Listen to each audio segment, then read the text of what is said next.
Hello, everyone. Welcome to our Community Listens mini refresher series.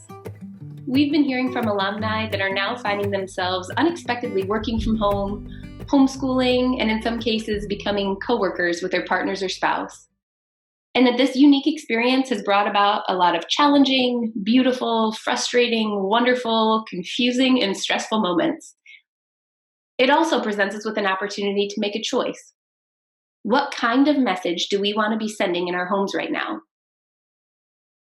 Welcome to this session's topic where we focus on the 3 moves. Now, as many of us find ourselves working, schooling, and maybe spending a lot more time with family than we used to, we thought it might be a good time to do a refresher on what we can do when we are bugged. If you'll recall from class, when we are bugged, we have 3 moves. We can accept the behavior, we can adjust the circumstances, or we can confront someone with the facts and the feelings of the problem. When we accept the behavior, I want to be clear that this is very different from false acceptance. If every time the behavior is occurring, your stomach is in knots, or you find yourself fighting back snippy comments in your head, it's probably a sign that you're in false acceptance. In this case, we're talking about genuine acceptance, where you reach a point where you've decided or realized that the behavior simply doesn't bother you anymore. Option 2, when we talk about adjusting the circumstances, it means that we remove what originally upset us from the scene so it's no longer an issue. And in the third one, when we talk about confronting someone with the facts and the feelings of the problem, we ask them for change. Let's take a look at a couple of different examples. On our property, we have a pole barn, and in the back of the pole barn is a walled-off heated shop area where my husband does all of his projects. And in that space, he has set up a chair for me where I can be out there hanging out or working. Now, my husband has this wonderful gift that everything that he owns has a place. And when he is done using his things, they always go back in their place. I, however, am slightly more free-spirited with my placement of items, so it's not uncommon that when you walk into a shop, you might find a sweatshirt that I left out there, an empty cup, maybe some file folders. Now, in this situation, my husband has 3 moves.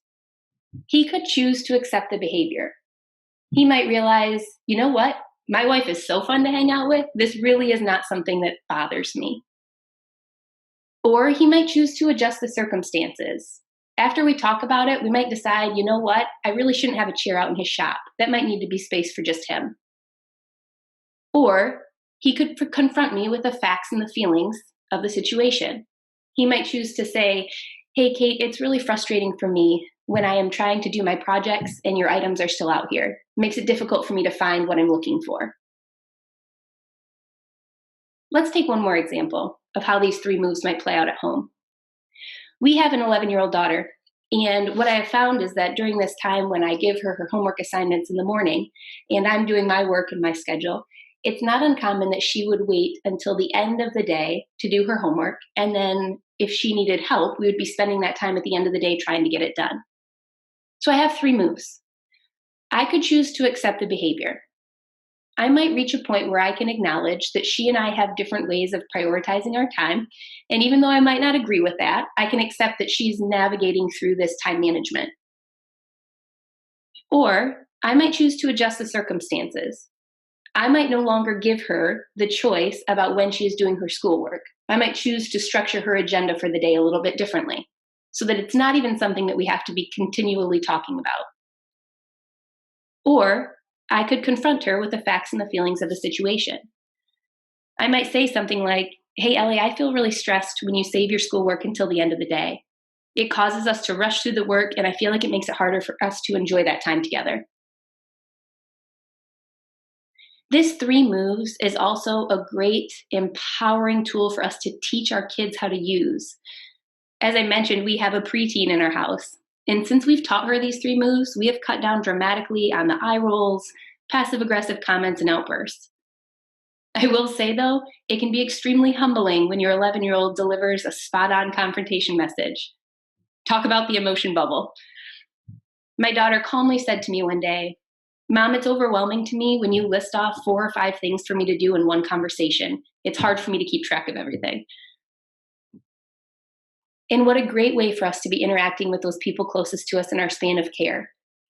Imagining when the first reaction after we are bugged is to be able to go to that person and share the impact that it's having on us. This time is extremely challenging for many of us, and a lot of us are feeling overextended. In these times, we want to practice self-care, we want to use our skills from class, apologize when we get it wrong, and also we want to commit to not bringing back the way of the bat, even during these challenging times. After all, the way we engage with those in our span of care will have an impact. After all, we are the message. Thank you for listening to this session of Our Community Listens mini refresher series.